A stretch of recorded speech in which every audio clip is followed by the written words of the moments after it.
Pokemon is usually known for flashy battles and crazy movements, but what if your Pokemon just stood there? Okay, hold on, that sounds incredibly boring. Let me explain. I'm talking about the newly released Pokemon tower defense game named PokéPath. It was brought to my attention by the creator Kidra and my friend Retro. If you've never played a tower defense game in your life, this is how it works. You need to defend your base from attacking waves of Pokemon. They get progressively harder with each wave you defeat, and your main goal is to complete a level by getting to wave 100. There's 9 levels in total, which means 900 ways for us to complete, and you do this by placing down your Pokemon in strategic positions to defeat the incoming enemies before they reach your tower. There's way more strategy here than it looks, but we'll get into all of it when it actually matters. So without any further ado, let's turn our Pokemon into machines of war and defend our tower. The first thing we see when we open up this Pokemon War Simulator is the profile creation system. We get to choose between most of the main protagonists out of Gen 1 through 6. I personally went with Brendan because canonically and by everyone's opinion, he's the best protagonist. And no, I will not be taking any feedback on that. With him locked in, we get the choice between our 3 starters: Charmander, Trico, and Froakie. Unlike in regular Pokemon games, the type chart can just be thrown out of the window here, because not very effective or super effective moves just don't exist anymore.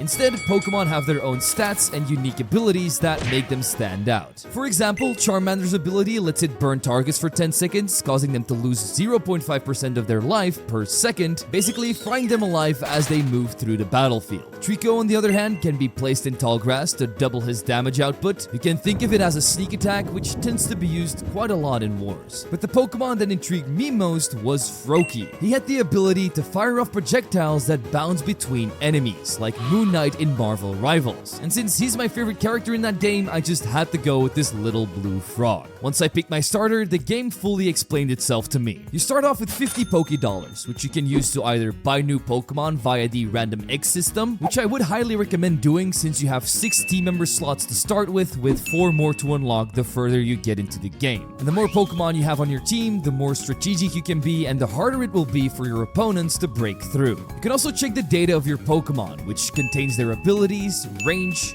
power, attack speed, and so much more. If you really want to get into the details of things, you can use all of these stats to build your perfect team, but if you're anything like me, you probably get your dopamine hits from seeing numbers go up. You also have your own profile page where you can see all of your achievements and stats. This includes stuff like your total playtime, the highest level Pokemon you have, the amount of waves you've completed, and so much more. In this video, I wanted to get 3 achievements: getting to wave 100 on one of the levels, defeating a level with 1 HP remaining, and saving up 1 million Pokédollars. And if you want to see me 100% complete the game, let's try to hit 30,000 likes so I know you want to see more. So let's finally get into our first waves. In level 1, the Pokemon always come from the north. I can place my Froakie down on 2 different forms of terrain: the water or the plains. There's 2 more types of terrain, those being tall grass and mountains, but unfortunately my Froakie can't be placed there. If I do want to place defenders in those spots, I will have to acquire more Pokemon that can be placed there. And to the right of my screen here, you can change between 2 different tabs. One shows you what wave you're on and what Pokemon you're going to face. And if you look real closely, you can find out a lot about your opponents, like how much health each of them will have, if they have armor or not, how fast they run, how much health they regenerate, and gold they drop when you defeat them. It also shows you how many Pokemon you'll be facing, and in wave 1, I'll be facing off against 3 Rattatas with 70 health each. We can also switch this to the second tab, which shows you the damage output of your Pokemon. That way you can see who's not really carrying their weight. Anyway, I placed my Froakie down to the nearest spot near their spawn point, and all 3 of them spawned in at once. With my ricochet damage, I could damage all 3 of them at once, but they were easily able to survive and get out of my range. This immediately opted me to use one of the first strategies you can go for: moving your Pokemon around during the wave. If the enemies pass one of your Pokemon towers, you can just move it to a different position, which will hopefully stop them in their tracks before they make it to the end. You can do this as much as you want, there's no limit on how many times you can move. In the end, we got through wave 1, but one of the Rattatas actually made it through. This means he put his sharp teeth into one of my many lives. And they are incredibly important because hearts don't regenerate once you've lost them, unless you have a Pokemon with the specific ability to do so. Once you complete a new level, you also gain a star. There's 900 in total, and you'll need them to unlock 2 core gameplay features, more team member slots, and new routes. But we absolutely aren't strong enough to get any of those yet. On Wave 2, I would yet again face more Rattatas, but also the second enemy, Zubat. They had a little less HP, but were faster than Rattatas. And because I just had my Froakie, this and the next wave ended up losing me 6 lives in total. I was either really bad at tower defense games, or I needed to buff up my team. Since I had already earned a couple of bucks from completing waves and defeating Pokemon, I ended up buying my first ever egg. This is the only way to upgrade your team, and they will always give you a random Pokemon you don't have yet. This ended up being a Natu for me, and his special ability lets him hit invisible Pokemon, which I currently haven't ran into yet, but they do sound really scary to face. He can only hit one target at once though, and his range is a little bit higher than Froakie's. Plus, he's also the first Pokemon we can place down in mountainous terrain. With him, completing the next few waves was incredibly easy, which allowed me to buy another egg and get Spinda, a Pokemon that I normally really don't care about, but PokéPath really made me love this dizzy old goofball. It had the biggest range that I saw throughout my entire playthrough of this game, its projectiles also shot incredibly fast, and it would hit random Pokemon, not just the first one, meaning that everything on the field was basically taking damage from it. I could place it down in fields and mountains, so 3 of my team members now had dedicated spots, with Froakie and Spinda doing damage in the front, and Natu taking anything down that gets past them. This strategy didn't last for long though, because I had to swap my Pokemon around quite a bit for my next opponent, Geodude. These floating rocks were slow, really slow. To make up for that, they have a set of armor, basically a second health bar, which makes them really bulky. We could still defeat them though, and this allowed me to unlock my next Pokemon, Cubone, which would also be able to ricochet between enemies with its attacks, but its attack pattern would be quite different from what I've already seen. All of the Pokemon I had so far had a circle radius, but this guy had the shape of a cross, which really didn't work all that well on this map. But with him, we were able to get through the next 2 waves unscathed, which allowed me to level up some of my Pokemon a bit. When you level them up, their power, attack speed, critical hit chance, and range all increases, which is definitely necessary if you want to complete more waves. Otherwise, you're just going to get stuck. On wave 7, we would unlock the next new enemy, Doduo, an even faster Pokemon than Zubat already was, but they also have even less HP, so taking them down really wasn't all that hard. After wave 9, I was able to unlock Lapras, and at first sight, she seemed pretty terrible.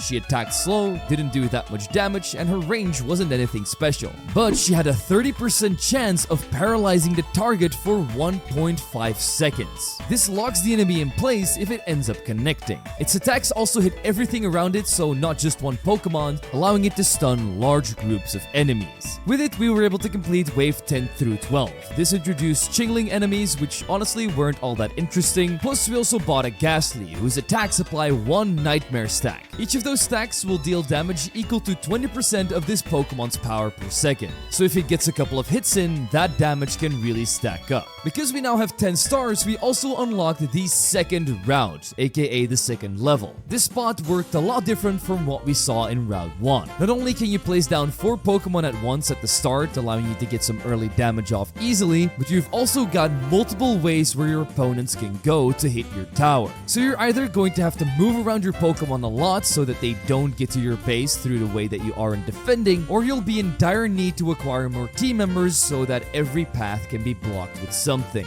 The enemies I saw on this route were also totally different from what we saw before, not in terms of what they can actually do, but mostly appearance. Like on wave 1, we'd be facing Caterpies, which kind of worked like Rattatas, not really anything special, but on wave 2, I'd be facing its evolution Metapod. Not only did they have a ton of armor and health, making them like twice or 3 times as bulky as a Geodude, there were also a lot more of them. They were breaking through my defenses way too easily, I couldn't out-damage them, and on wave 3, I already got defeated by the Metapod army. So getting to a new level really makes the game a lot harder. I knew I wouldn't be able to get much further on Route 2 without doing a bunch of grinding, so I went back to Route 1 where things went a lot more smoothly. Our team was doing very well and eventually even made it to wave 19 before I got taken down. In the build up to this wave, we saw 2 new Pokemon, those being Raticate and Bellsprout, who just like Caterpie are Rattatas that give more money and have more health. When I lost this wave, I realized that I had to start all over again from the beginning. At first I was thinking it's going to take quite a while to get back to my wave. which I found a little annoying. But there is actually a way to speed and slow down your game, as well as an auto feature that will guide you through waves without any interference, so you can leave your game running if you just want to grind up. For now, I use this to get back to wave 15, which is when I got enough money to evolve my Froakie into Frogadier. I guess this speaks for itself, but each time you level up a Pokemon or buy an egg, the price increases, making the entire game scalable. When you evolve your Pokemon, they gain way more stats like they do when they level up. With Frogadier now leading my line of defense, he was definitely doing most of the heavy lifting together with Spinda. And this made me realize that two team members were absolutely not pulling their weight: Cubone and Ghastly. Not only were they all the way in the back, which is a spot most Pokemon wouldn't reach anyway, but when Pokemon did eventually break through, they just didn't do enough damage to stop them. I really needed more Pokemon that could be placed in the tall grass or water so that everything would be more compact. So at first, I replaced them with Staryu, Lileep, and Maractus. And our little Patrick Star was actually really useful because when you put him in water, his attack speed doubles, turning it into an actual rattling machine gun. Lileep and Maractus could both be placed in the grass, which was also a big plus because it allowed me to ambush so many Pokemon at the start, making it way harder for them to break through. Lileep in itself wasn't all that useful for me at the moment because it shot one projectile for each fossil Pokemon on the team, and those attacks would also slow Pokemon for 2 seconds. But because I didn't have any fossil Pokemon on the team and its attacks were kind of slow, it wasn't all that useful to me. Maractus, on the other hand, had an AoE attack that was doubled if it was placed in the tall grass, so she would for now be a really good team member that could hold down the fort. With them, I was able to make it to wave 28, which is when we weren't able to stop Nosepass and Raticates in their tracks. We did also get our first achievement by completing a wave with only 1 heart left, but this is by far the easiest achievement you can get, with all the other ones being very difficult to acquire. We also got past wave 25, which means we have unlocked a new checkpoint as well. You can unlock 4 checkpoints in each level, those being at wave 25, 50, 75, and 100. They let you retry the level from that point onward, but with less lives, which makes it more difficult than if you would do an entire run again. So on my next run, I restarted at this point because now I knew what was coming my way, which meant I could prepare for it a little better. This time I was able to get to wave 35 before being overrun, and along the way I didn't only level up some of my team members, but I also got an Absol, whose ability lets it do more damage the more it hits a certain Pokemon, but his range was abysmal, so I really didn't keep him on the team for more than 2 waves. Next up would be an Abra that could teleport around free spaces. Each time it would teleport, it would get a stack, doubling the power of its next move over and over again. This strategy unfortunately didn't seem all that viable to me at the time, so I didn't really use Abra either.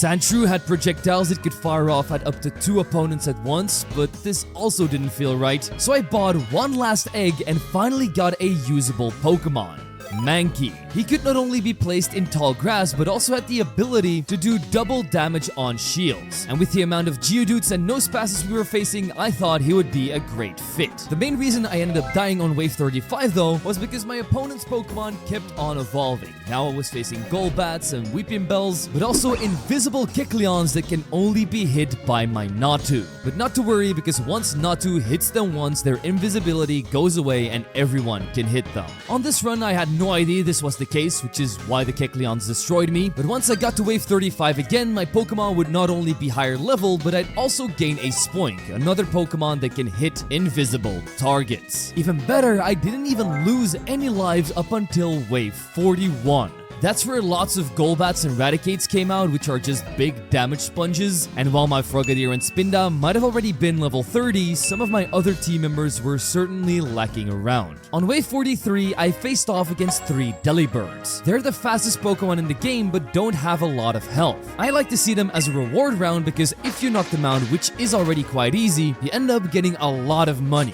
1,106 to be exact. I instantly spent it to get Staryu to level 30 as well, but the next rounds were getting really tough. I was already facing a lot of Raticates and Golbats, but now they threw Weepinbells on top too. Even after evolving Mankey into Primeape, I just couldn't keep up. The damage output was not enough, so we got overrun on wave 49, which meant we were just 2 rounds short of the next checkpoint. A little disappointing, but with the 2 levels we got from Route 2, we had acquired 50 stars, meaning that the 3rd level was now unlocked as well. I didn't want to visit it yet though, because I felt like we hadn't fleshed out Route 2 yet. I wanted to see how far I could get there first. With the stars I gathered, I also unlocked a new team slot, which means we can now use 7 Pokemon. First Pokemon I would try out here was my new Trapinch, which would double its range if it was set in the mountains, but he didn't do enough damage. So after a couple more rounds, I replaced him with possibly the best Pokemon I could have gotten.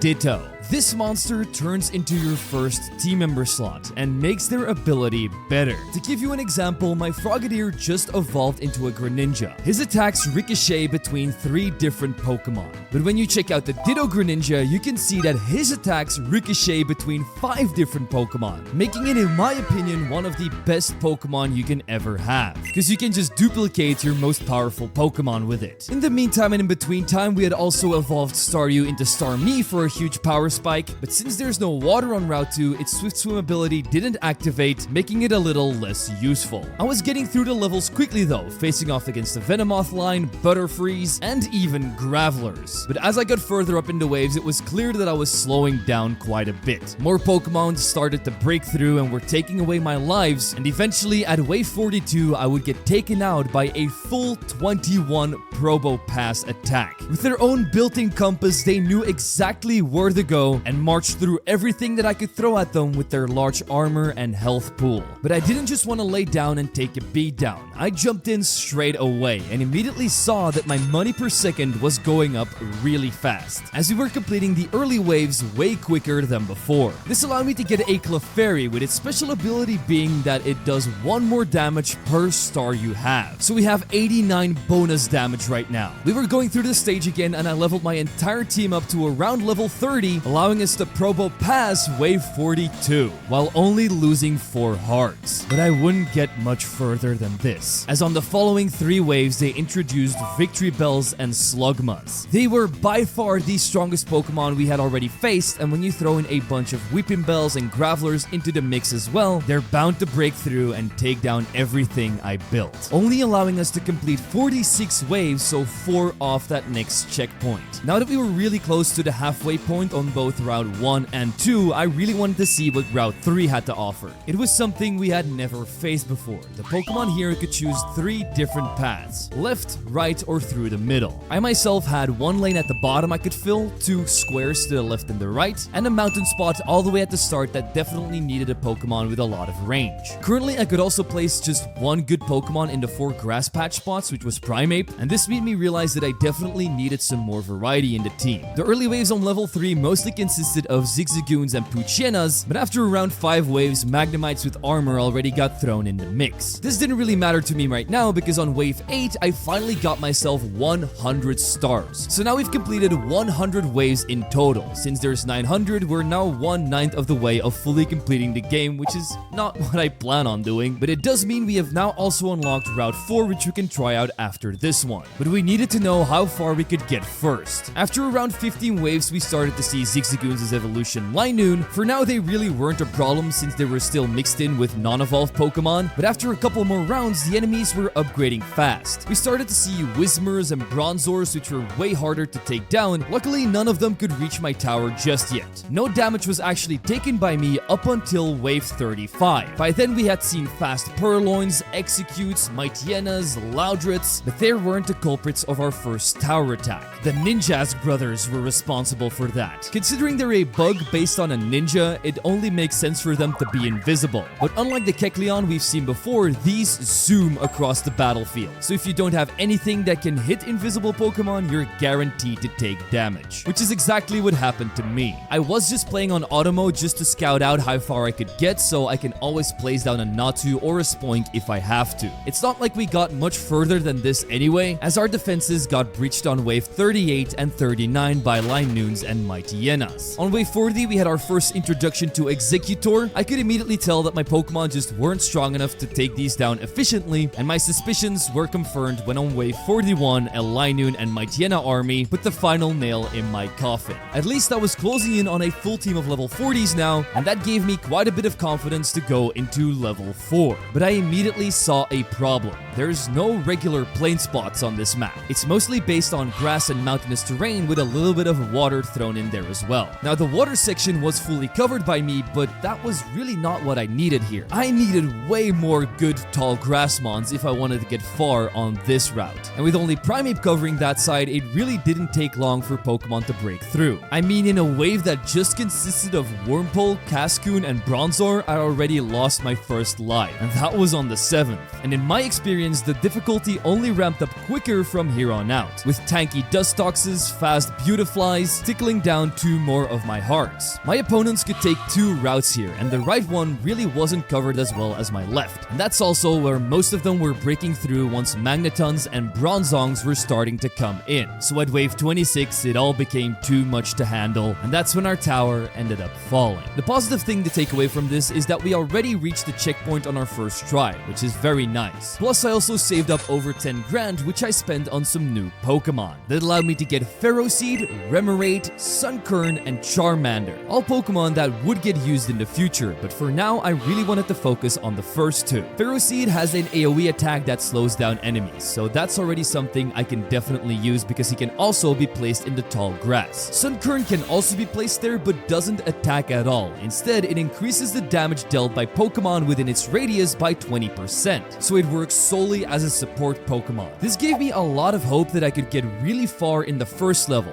as it's been a while since I revisited it, and I was only 1 star away from unlocking a new team member slot. So I replaced Clefable with Ferroseed and placed him at the beginning so he could slow down Pokemon for Greninja to hit more. I started back from the beginning because I needed as many lives as I could, plus I wanted some extra money too. By the time I'd reach wave 45 again, I'd have enough money to evolve my Ferroseed into Ferrothorn at level 40. The fruits of my labor started to show because they basically couldn't get past Ferrothorn, and even if they could, they still had Lapras, Starmie, and the Ditto Greninja to deal with. I easily got past my previous record, unlocked another star, and put Sunkern on the team so it could boost both Primeape and Ferrothorn at the same time. I'd immediately evolve it into Sunflora as well on wave 57. Up until wave 62, we didn't see any new Pokemon besides Chimecho and Dodrio. I only started to see the cracks in my strategy from wave 68 and onward. That's when a couple of Kecleons started to show up, and because my Natu really wasn't up to the level that I wanted it to be, I didn't put it in my team, so they were able to take a few of my lives away. On the next few waves, Chansey got introduced to me, and this thing is basically just a really slow, big tank, which is probably something you would expect it to be. They by themselves didn't pose much of a threat, but when they combined with really fast Dodrios, they would tank a lot of the incoming damage, allowing them to run past me and take lives away. This made me think out of the box a little because I was starting to change my Pokemon mid-battle. For example, if all the Pokemon run past my Greninja at the start, I have to move it around so it can damage Pokemon again in a different position. A crucial strategy that is needed if you want to get past the later levels. Because on wave 80, you get introduced to Solrock and Lunatone. These are sort of like the pre-final bosses to what you see at wave 100. They have more than 13,000 health, which is double that of a Chansey. Now, because this is just an introduction round, we can easily take down one of each, but when they eventually combine with other Pokemon, you'll see that it won't be as easy. A perfect example of this is the wave right after, where we see 60 Dodrios, and because they aren't combined with anything else, we can easily swat them away. Even either of the 2 Celestial Bodies combined with 3 Chanseys couldn't do anything to me. We only lost 1 more life on our journey to wave 90. Even a buttload of Kecleons couldn't scare me anymore because if I saw them, I would swap out some Flora for Nadu, would make them easy targets for the rest of my Pokemon to pick them off. On wave 90 and onward, we get introduced to Rhyhorn and its evolution Rhydon. They lay in between the health levels of Chansey and Solrock, but they run a little bit faster. My team couldn't handle that tiny speed buff, which meant we were downed in wave 92. I tried to go at it again to see if I could get any further, but it just wasn't happening. I needed to slow these Rhydon down even more and do more damage if I wanted to get past them. But at least we did acquire over 200 stars, so now we can move on to level 5. When I first laid my eyes upon it, I saw that there were no mountains and no water. just a big old stretch of plains and a tiny grass patch. At first sight, it might seem pretty easy to defend, because the Pokemon can only go one way, just like in the first level. But the game keeps you on your toes with fast Pokemon that have a decently large health pool as well. I actually didn't see anything with armor throughout my first playthrough of this level. What we did see was the regular enemy Sentret, its evolution Furret, which gave me a lot of trouble, Pokemon that weren't that special or hard to deal with like Spearow, Combee, and Swinub, but we did also see Ponytas who would speed through everything just like Dodrio. The last two enemies that started to pop up at around wave 20 to 25 were Snover and Lotad. Our tower would get broken on wave 28, and the only thing I honestly saw breaking through were Furrets, who in my opinion were just a more bulky version of Golbats, so I didn't really understand why I couldn't deal with them. I think it's because my AoE attacks, which my team is largely based on, weren't hitting as many Pokemon as they were in Route 1. If I wanted to get up in the waves here, I probably needed an entire new team, or I just needed to level up a lot since my Pokemon were still hovering around the level 40 and 50 mark. So I went back to level 3 to give that a shot again. Last time we were here, we got into the 40s and we didn't have Ferrothorn nor Sunflora by our side yet. But it seemed like those didn't make much of a difference, because now we only got to wave 58. Even with Ferrothorn slowing down the opposition at the start, the Pokemon we faced on this wave, Mightyena, Linoon, Magneton, and Exeggutor all had too much HP, so I left this alone for now and tried Route 2 again. Now Sunflora actually had a great spot where he could boost 3 Pokemon at once at the start. This made a huge difference in the amount of damage they were doing, and with the money I was gathering up, I bought 3 new Pokemon: Clauncher,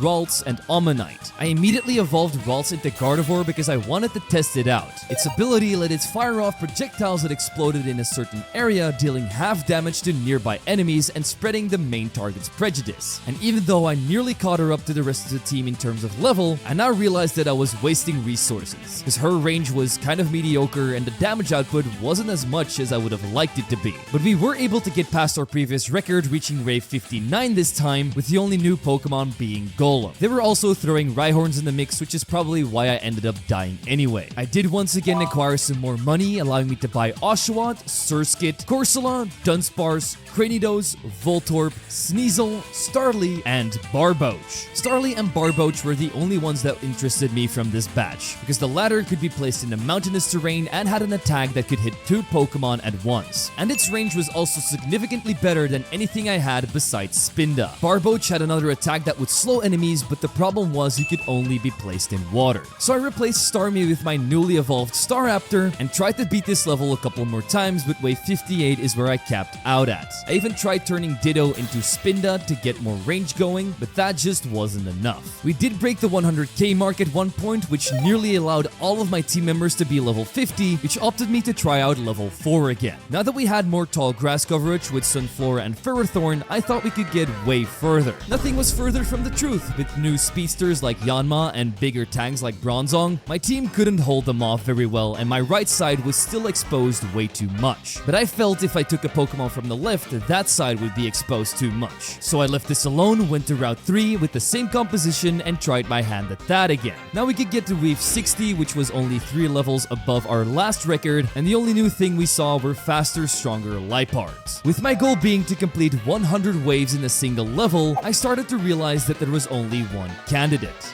level 1, because I was already up in the 90s there. I just needed that little extra push to get me over the line. But there was one problem: the Staraptor I added earlier just wouldn't be viable here. The only free spot it had left was all the way at the bottom where it wouldn't get utilized. So I looked at my box of Pokemon and instead added Remoraid to the squad. He had an attacking range that I had never seen before: the ring shape. This was basically like an artillery truck that can only hit Pokemon if they're far away enough. But when they get close by, he's actually of no use. But the middle of the pond here was actually perfect for him, because he could hit the entrance, the exit, and the sides of the battlefield. And because his attacks also do splash damage to any surrounding Pokemon, he was kind of perfect. I eventually caught him up to the rest of the team. Even with him by my side, I still couldn't get past wave 94. So I hatched a couple more Pokemon like Noibat, Spinarak, Cryogly, Cryogonal, and Tangela, who could either slow down the opposition even more with their attacks like Tangela and Cryogonal, or poison them. This was Ariados's task. This attack applies 1 stack of poison and the target loses